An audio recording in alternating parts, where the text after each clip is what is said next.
want to see something really scary? You bet. We'll tear your soul apart.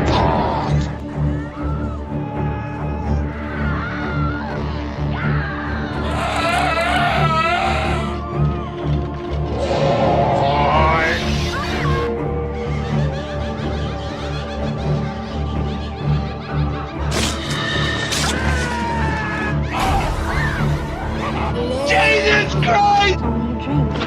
No, it's not. Now, was that civilized? No, clearly not. Fun, but in no sense civilized.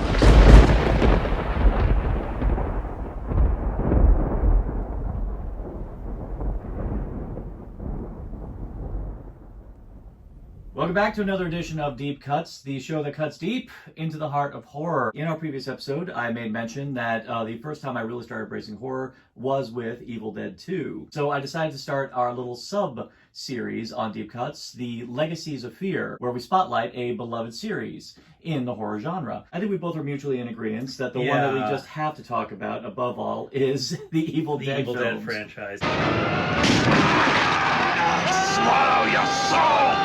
So, as everyone well knows, it was directed, conceived by Sam Raimi, and there's a lot of things to be said about Evil Dead, the franchise as a whole. It was a pioneering series. It kind of kicked off a lot of things, and it inspired a lot of filmmakers. It was one of the first movies to me that really showed me, like, how much you could do with so little if you had a big enough imagination. Exactly. And enough talent, and also a crew and cast who were willing to put up with a lot of shit. With a lot of shit. So if you could convince your friends to be in your stupid horror movie, you could do pretty much anything to them. So I suppose in the making of a horror film, one of the major things, especially at a very young age, is, having the right friends with you. And let's face it, Sam Raimi had a gold mine of the most equally minded, warped minds alongside him, alongside his brother Ted. And it's inexplicable. It's beyond your wildest nightmares. And of course, Bruce Campbell himself. Yeah, he happened to be best friends since childhood with someone who would turn out to be one of the greatest character actors of all time, especially in the horror genre. Yeah. So as a kid, I was a big gamer, you know, and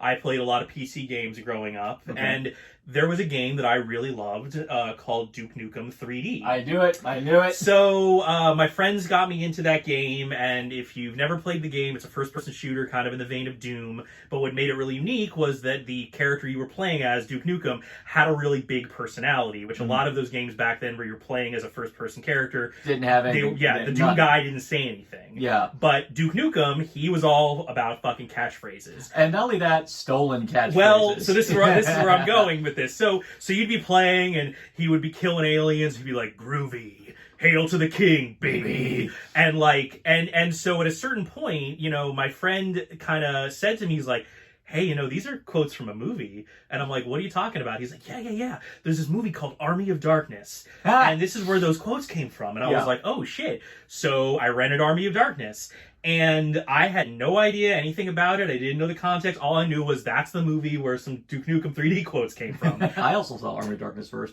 And my reason for watching it was because Bruce Campbell, because prior to it, a happy little TV show he was on was airing. Xena? No. Briscoe County Jr. Yes. I watched Briscoe, and I watched that show when it was first on too, and I was like, oh shit, it's that guy. Exactly. So when my mom brought home Army of Darkness and I saw Bruce Campbell, even more awesome, right when we watched Army of Darkness, I had just finished watching that week's episode of Briscoe County. There you go. So I got a double dose of Bruce on a Friday night, so it was the greatest thing in the world.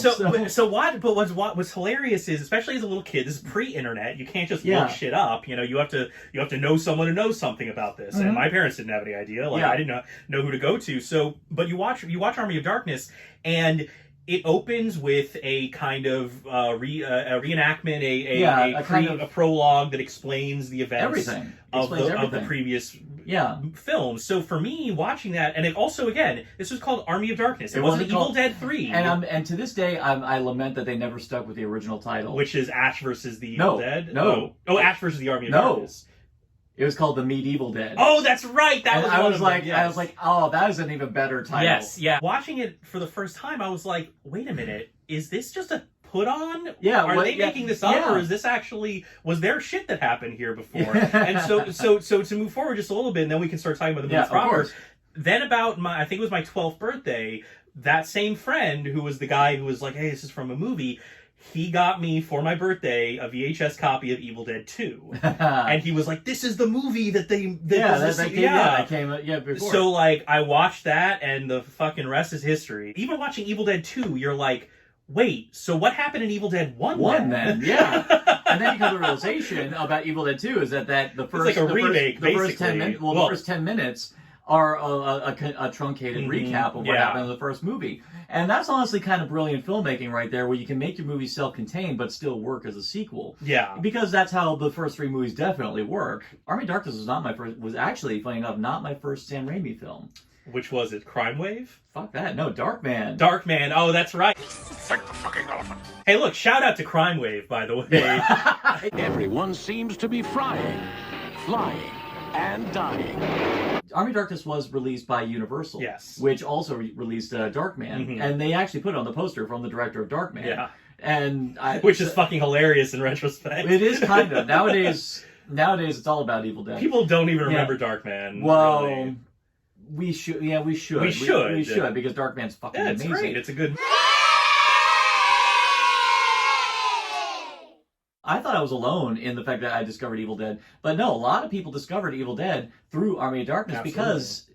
because going back to what we said in our previous episode, a lot of times it does matter if the movie's accessible to a broader audience. Army of Darkness is it PG-13 or is it no, still it's R? It's still R. But it feels like a PG-13 movie. It feels like a PG-13 movie, and it felt like Sam Raimi's love letter to Harryhausen. Absolutely. In many regards, because a lot of the skeletons resembled a lot of the skeletons from Jason. Well, they actually used a lot of stop motion, and it all looks great. I think it took me off guard about it, and it permeated when I saw Evil Dead 2. I had never and the funny thing is I'd seen Gremlins, but it didn't occur to me at the time. I never had seen a horror film that was fucking hilarious. Yeah. I had never known that horror could ever be funny, like legit funny, and still be a good horror film. I had never thought of the concept of horror comedy.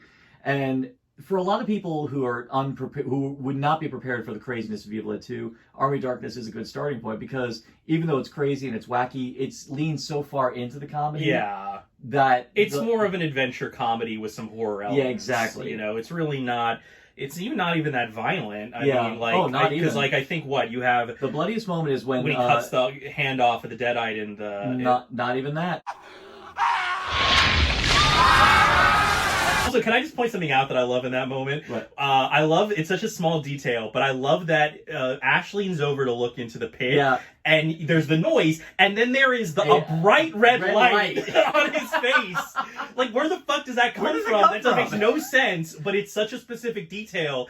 And so I think that's what let's get into more about Sam Raimi as a director. Yeah, in his beginning, when he made Within the Woods, the original short film, even going into Evil Dead, he was also an aspiring magician. So I didn't know that. Yeah, so a lot of the tricks that he learned as a magician, he put on in full display in a lot of the rudimentary effects he did in both Evil Deads 1 and 2. And when you gave the man a budget, he was able to find ways to build on those effects to create some very impressive practical effects. And then you put him with the combined might of K&B effects, and then you had a freaking powerhouse of special effects creativity that was able to match his energy. He was also just a sucker for Tex Avery and the Three Stooges. Yep. And then you pretty much have Bugs Bunny with a chainsaw. Absolutely. Well, one of my favorite... This is a phrase and expression that I don't know how far it's gone on into the rest of Hollywood, but it's one of my favorite, like, behind-the-scenes things, is the concept of a fake shemp. Yes. So basically, if you've never heard that expression before, while they were filming, I don't know the exact details of that story, but it was a situation where an actor wasn't there for that day, so they put Ted Raimi in a wig or whatever. They just had him. We need a shot of your back or whatever, and so they credited him as a fake shemp. And what the reason it's called that is because while they were doing the Three Stooges, at one point the actor who played Shemp passed away, and they had to film. They were in the middle of filming a number of shorts because they filmed a bunch of them at the same time. So they did that where they had a stand-in come in, and for whatever reason, Sam Raimi knew that fact and was so tickled by it that he called it in his credits a fake shemp. And I think that's been through all. If you watch the credits from all of his other movies, he uses that expression. I think. I'm willing to go through the credits of every Spider-Man movie to see if there's... It's got to be at least in the first one. I mean, he made Within the Woods, which was this movie made on Super 8 that he just made on the low budget. And this is a technique that is still used to this very day for independent filmmakers, is that a lot of times they want to make the big movie, they have to make a short film to show off what they intend to do if you give them the amount of money they need to pull it and off. nowadays it's on YouTube. It's so much easier to put your work out there to possibly be picked up. But somebody like Sam Raimi, he didn't have that. Right. He had to basically just film this film on Super 8, cut it very crudely, and pitch it out to like anyone who had a 7-figure income. Just like sneak the reels into people's like mailboxes or whatever. And the thing that blew people's minds when he finally made the first Evil Dead, when he showed it off, he showed it to people like Tom Savini. The fact that they were actually able to play stop motion effects, especially when you know cameras, the kind of cameras they were using. Yeah. The angles that they were using were insane. One that still there are 2 angles in the first Evil Dead that stand out to me. One where Ash is like walking around the main area of the cabin, and it's above him, and you're seeing the rafters of the cabin, you know, the support beams of the cabin passing the camera. Yeah. And I was like, how the fuck do you do that angle? But then another one where it starts at the top of Ash's head, and then it but then it loops over to his front. Yeah. And how did they get that kind of maneuverability? Well, and I think at least in the first 2 films, unless I'm mistaken, they built those cabins inside a like it was like in a gym.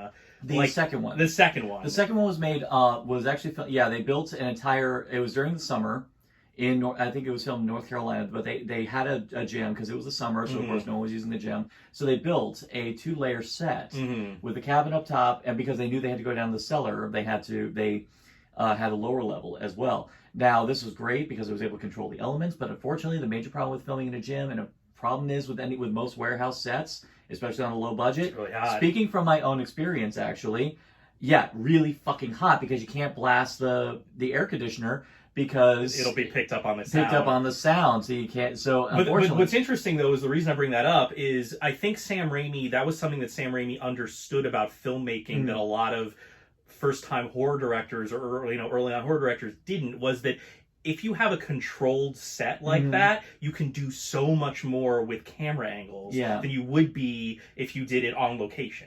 He had such an amazing eye for the visuals, and because horror at the time, like, it was pretty, unless you were talking about really out there artsy stuff like Dario Argento or anything from Ken Russell, right? But for the most part, American horror that wasn't aiming to be like art house, it tended to be very prop camera, shot reverse shot, nothing too, like, you might see every once in a while a couple of flourishes, but for the most part you were just there to see the kills. Whereas Sam Raimi took it in such a really bizarre kinetic level. He is a very flashy director, and I like that about him. But he's the one of the people who can harness the flash. Because the problem is with flashy directors, like a certain one who got a 4-hour fucking cut of a movie recently, he's the one person who knows how to be able to use the visual flair in order to punctuate to the scene. Like, of course, the famous angle that permeates through pretty much the entirety of the Evil Dead franchise is, of course, the faceless evil that courses its way through. One could just call it a stylistic flourish, but the thing is, he uses it as a means to build up tension. Absolutely. Because again, and it always works because they never really truly show you what it is. Actually, it wasn't even until the TV series and that we actually got a chance to see what it looks like. Or at the very least, what it looks like when it's chasing them. Exorcist was a huge hit back in the early 70s. And while there may have been like a bunch of posers between here and there, and there was definitely a lot of like low budget grindhouse, just the Italian Exorcist ripoffs. But no one did it. But no one did Possession in a Cabin in the Woods movies. That's the other thing that's a factor. Cabin in the Woods movies. The first Evil Dead was really one of the first ones to really do the Cabin in the Woods concept. I mean, around that point, it was camps, the summer camps. But to have just the simple plot thread of 5 friends going into a cabin in the woods. We've talked a lot about Sam Raimi, but we cannot continue without bringing up Bruce Campbell, Ash. He is the cornerstone of this franchise. And I have to preface this by saying that one of the things that I absolutely adore about this character is how much of a fucking bumbling idiot he is. In the first movie, he's not that much of an idiot. No. If anything, he's actually kind of a bland-ass character. Right. Coming at this backwards and at a young age, when the first thing that I heard of anything he said was out of the lips of Duke Nukem, you know, and then I watch Army of Darkness and I'm like, oh, this guy's a badass. Yeah. Good. Bad. I'm the guy with the gun. What a badass. I was so young, I didn't understand that he's also a fucking idiot. Well, not only that, but, like, the joke is that even his one-liners are dumb and stupid. Dumb and stupid. Like the fact that, like, when he says, give me some sugar, baby. It's like he's like laying in bed with this girl. Like, it's so awkward. The bar for come-ons was pretty low. I didn't understand that it was supposed to be a joke. Yeah. I just thought, ooh, look at this fucking rad motherfucker. And then I'm like, oh, and then I slowly grow up and I'm like, oh, he's an idiot. He's a fucking moron. He's a huge idiot. Klaatu, Narada. See it immediately in the first few minutes of Evil Dead 2 because, like, Where you're like, well, I'm a man. Yes, you're exactly. You're a man. You're a woman. At least last time I checked. Yeah, exactly. Like, you knew that Bruce Campbell and Sam Raimi had a conversation going in, being like, Ash is a fucking moron. Yeah. You can never be never be sympathetic. You have to always be... Well, in the brainstorming process of the second movie, you know, you're going, well, if you're going to do a second movie, why would this idiot go back to that cabin ever? So, and at that point, I was like, well, we just make him a fucking idiot. Right. Ash could have been such a one-dimensional character, even as a... Like, because he was bland in the first one, but he could have been a one-dimensional, humorous character in the second one. But, like, for all of his, like, weird, stupid faults... Like, Bruce Campbell does have those moments of being a badass. Like, you believe it. Yeah. So that's the funny thing is he sells the lines so well that even when you know, like in the third movie, like he gives that amazing speech and then he's like, this is not gonna fucking work. When he's like, I'm a Chinese jet pilot. Yeah, I'm a Chinese jet. Like so you know that, like, you can understand why people would look at him and go, okay, sure, let's give this a shot. You know, he is a character that always seems to fly by the seat of his pants, and many times survives just by sheer fucking luck. Absolutely, he is absolutely one of the luckiest bastards. But unfortunately, he is, and the thing that I love, unluckiest bastard. The luckiest, yes, he is the luckiest, unluckiest bastard, and that's the thing that permeates all throughout the character's legacy, even going into the TV series, is that despite the fact that he is a badass and demon hunting is, like, he discovers is kind of like his calling, unfortunately he is an idiot, and he is a person who horrible things have happened to, and unfortunately horrible things keep happening to. If you remember the actual original ending to Army of Darkness, it was actually much more in keeping with the theme that was actually supposed to permeate through the ending of every Evil Dead movie. Which is that Ash is a dumbass. Well, no, beyond that, but Ash just should always be punished for no real reason. Ash is always right? Like, because, like, and a lot of it is because that he's the only character that actually carries experience throughout all the movies. The great example, one of my favorite moments in the third one, is when he shoots the fly, yo, she-bish, let's go. And he shoots her, and then she's laying on the ground. It's a trick. Get an axe. He learns throughout these movies. Well, but to the credit of the Deadites, the reason why he's the only person really with experience is because, unfortunately, every other person who seems to encounter him been murdered, has died. Yeah. Now, this leads into the other aspect of Evil Dead, which really makes it a one of a kind. It was also right next to, I would even say, Peter Jackson's Bad Taste, is one of the pioneers of comedy horror. Bad Taste, Dead Alive, Brain Dead. Well, Dead Alive came around the same time as Evil Dead 2. Right, but, and which is hilarious because, like, Lionel in that movie and Ash are so similar. In many ways. It's the nerdy guy that has to go through the big transformation. And goes through so much trials that he winds up coming out the other end. He comes out with the lawnmower strapped to his chest. Party's over.